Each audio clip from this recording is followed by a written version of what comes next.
राधे राधे मित्रों, हम आज चर्चा कर रहे हैं राहु की ग्रह की दशा पे, शनि की ग्रह दशा पे। क्योंकि शनि देव के सेनापति हैं राहु देव। क्या होता है कि जहाँ शनि अपना कार्य नहीं करना चाहते हैं वहाँ राहु देव को बिठा देते हैं। सच बात ये है, लोग राहु, शनि और केतु का नाम सुनते हैं तो उनके शरीर में एक डर सा महसूस हो जाता है। उनके मन में एक ऐसा मनोधारणा बना रखा है लोगों ने कि ये सोचते हैं कि अरे राहु खराब हो गया है, या राहु की अंतर्दशा चल रही है, केतु की अंतर्दशा चल रही है, शनि की अंतर्दशा चल रही है, अब करें क्या। हम तो परेशान हो गए। इसका एक मात्र उपाय, बहुत सिंपल छोटे छोटे कई उपाय हैं राहु और शनि को ठीक करने के, जो आपका राहु भी पॉजिटिव जवाब दे सकता है और शनि भी दे सकता है, केतु भी दे सकता है। अब करना क्या है, इसके कई प्रकार के मंत्र हैं। एक तो है जो सारे ग्रहों को एक साथ ठीक करता है, ब्रह्मा मुरारी, वो हम आपको अभी बताएंगे। लेकिन आपको राहु, केतु, शनि सबका हम आपको सारे उपाय बताएंगे ठीक करने के लिए। लेकिन आपको सबसे पहले इस चैनल को सब्सक्राइब करना है और लाइक करना है और शेयर करना है। क्योंकि जितना ज़्यादा शेयर करेंगे, जैसे क्या होता है कि राहु, शनि और केतु की जिसकी भी अंतर्दशा या महादशा खराब चल रही है, अगर वो इन चीज़ों को प्रमोट करता है तो उसकी राहु की दशा और अंतर्दशा दोनों ठीक होती है। इसलिए आप इस चीज़ को जितना ज़्यादा प्रमोट करेंगे उतना ज़्यादा आपको फ़ायदा होगा, ये आप जान लीजिए। राहु क्या है? राहु एक छाया है, एक अंधकार है, जो आपको देगा तो अचानक से धन दे देगा, और अगर नहीं देगा तो अंधेरे से निकाल भी लेगा आपको। आपके पास जो है वो भी सब खाली कर देगा। बहुत से लोगों को देखा होगा आपने कि बड़े एस्टैब्लिश हैं, अचानक उनका कार्य बंद हो गया है। क्यों बंद हो गया है? राहु की दशा खराब हो गई है। शनि क्या करते हैं? शनि सारी चीज़ें छीन लेते हैं। राहु जो करते हैं वही शनि भी करते हैं। शनि क्या करते हैं? एक एक सामान को आपके मतलब आपको हर सुख से वंचित कर देते हैं अगर शनि खराब है तो। और केतु खराब होगा तो आपको पैरों में, सर में, आपके हाथों में आपको बीमारी पकड़ लेगी, गला खराब हो जाएगा आपका। आप किसी से बात करेंगे तो वो सक्षम नहीं रहेगा, आपकी बातों को ज़्यादा लाइक ही नहीं करेंगे। यार कौन हो तुम, क्या है, इस तरह से बातें होंगी। अब बात हम तीनों ग्रह की एक साथ कर रहे हैं, राहु, केतु, शनि। पहले हम आपको बताते हैं जो शनि देव हैं। एक्चुअली राहु और केतु के बारे में सबको मालूम है कि श्री हरि नारायण विष्णु जी ने एक दानव का, राक्षस का गला काटा था क्योंकि अमृत उन्होंने पिया था, तो राहु और केतु बन गए। लेकिन शनि देव हैं और वो ग्रह है। शनि देव के राहु सेनापति हैं लेकिन शनि देव हैं, तो शनि के अंडर में राहु आते हैं। क्योंकि जितने भी कार्य इस तरह के जो न्याय मूर्ति वाले हैं, कि जैसे अदालत, आप देखेंगे जितने भी काले कोट वाले हैं, मतलब वकील लोग, वो शनि प्रभावी लोग होते हैं। और राहु क्या होता है? राहु आपके पुलिस प्रशासन वाले लोग हैं। जिनका राहु खराब होगा वो पुलिस प्रशासन से हट जाएंगे, और जिनका राहु ठीक होगा वो देखिएगा जो पुलिस डिपार्टमेंट में है, प्रशासन में है, वो बहुत स्ट्रांग रहते हैं, बहुत सख्त रहते हैं, और उनके बातों को लोग मानते हैं, उनकी प्रशंसा करते हैं, वो सारी चीज़ें होती हैं। यह राहु जिसका भी मजबूत होगा, जो अच्छे परिणाम देने वाला होगा, वो बहुत ही अच्छे ढंग से रहता है, कोई दिक्कत नहीं है उसको। अचानक से धन आ जाता है, वो कुछ भी नहीं करेगा तो भी उसके पास अचानक धन आ जाएगा। उसका परिवार कभी कोई प्रॉब्लम नहीं आएगा, वो हमेशा सुख में रहेगा, कभी दुख नहीं देखेगा वो, क्योंकि कलयुग के राजा राहु हैं। तो शनि देव की बात कर रहे हैं हम अभी स्टार्टिंग में। शनि देव क्या है? लेकिन मित्रों, इस चैनल को लाइक सब्सक्राइब जरूर कीजिएगा, क्योंकि आज मैं जो चीज़ें बता रहा हूँ ये एक ऐसी गुड़ चीज़ें बता रहा हूँ जो अभी तक किसी ने यूट्यूब चैनल पे आपको बताया नहीं होगा कि भाई ये करने से ये हो जाएगा, ये करने से ये हो जाएगा। नहीं, हम प्रैक्टिकल एक्सपीरियंस करने के बाद हम इन चीज़ों को आपके पास सक्षम रख रहे हैं। राहु, शनि, केतु, यानी शनि देव के अंडर में सब कुछ है। राहु ठीक तो शनि ठीक, शनि ठीक तो केतु ठीक, सारा कुछ ठीक। शनिदेव को ठीक करने के लिए आप शनिवार के दिन उनका सरसों का तेल चढ़ाते हैं लोग, उनको तिल चढ़ाते हैं, उनको काला कपड़ा चढ़ाते हैं लोग, उनको खिल्ले चढ़ाते हैं लोहे के। वो तो आप जो एक प्रथा है वो आप कीजिए, लेकिन शनि देव को ठीक करने का सबसे आसान तरीका मैं बताता हूँ। आप किसी भी हनुमान जी के मंदिर में जाइए या घर में ही छोटी सी हनुमान जी की एक मूर्ति लाइए, दक्षिण मुखी हनुमान रखिए।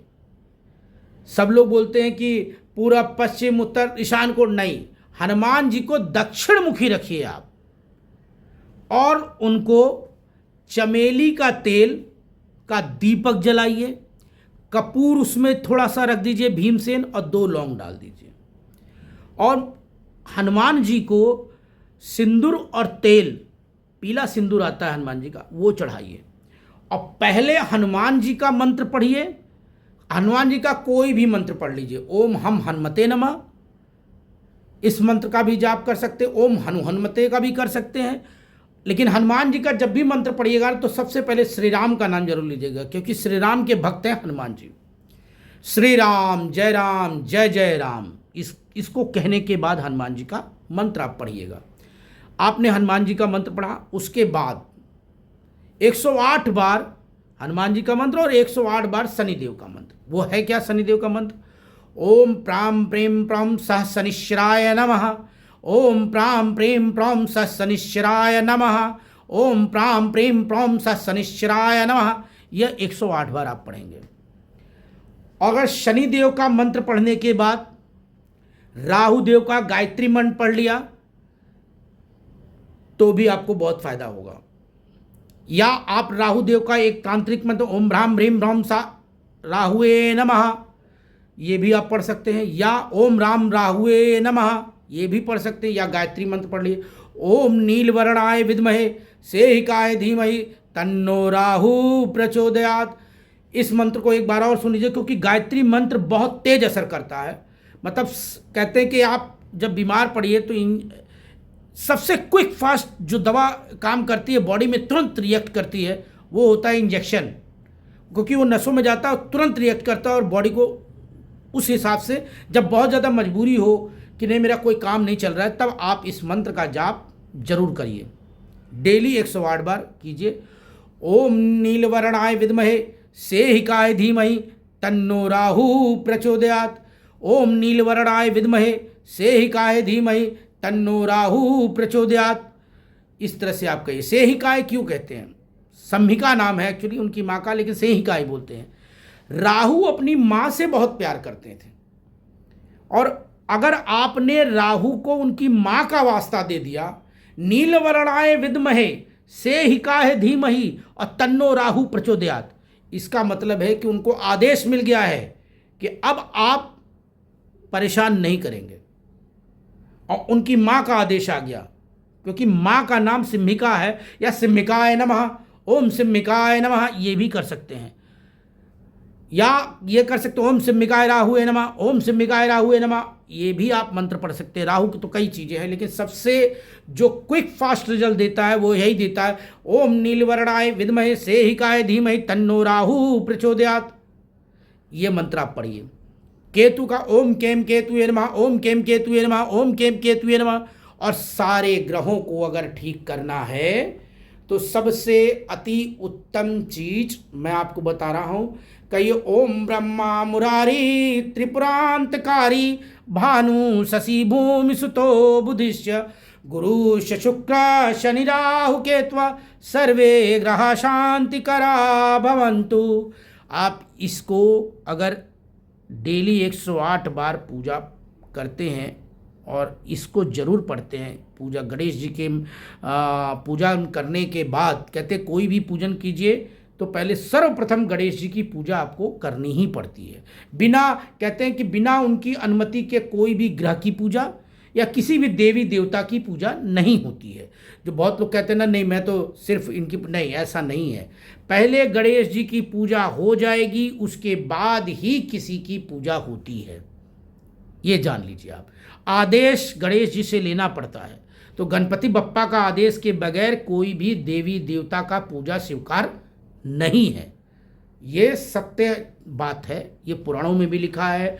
आप देख लीजिए, किसी भी शादी हो उसके में भी पहले गणेश जी की पूजा होती है, किसी की मरनी हो उसमें भी हो, किसी का बच्चा पैदा हुआ उसमें भी गणेश जी की पहले पूजा होती है। वह गणेश जी की पूजन करना अति आवश्यक है।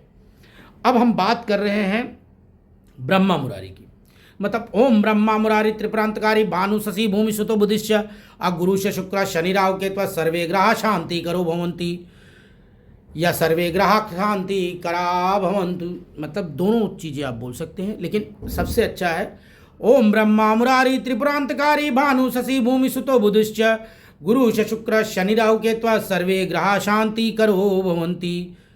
ये आप उनको आप बोलिए, ये मंत्र का जाप पढ़िए और आपका सारा कल्याण होगा। अब हम आपको एक ऐसा चीज बता रहे हैं जो अभी तक आपको नहीं बताए थे। आप लोग सबकी पूजा करते हैं तो वह पूजा मान्य होती है, लेकिन इस समय जितने भी लोग इस पृथ्वी लोक पर हैं जो सनातनी हैं, सबकी पूजा करते हैं, अपने कुल देवी और कुल देवता की पूजा नहीं करते। इसीलिए राहु केतु खराब रहता है और शनि भी खराब होते हैं। तो अगर आप अपने कुल देवी और कुल देवता की पूजा करते हैं, निश्चित तौर से आपको सफलता मिलेगी।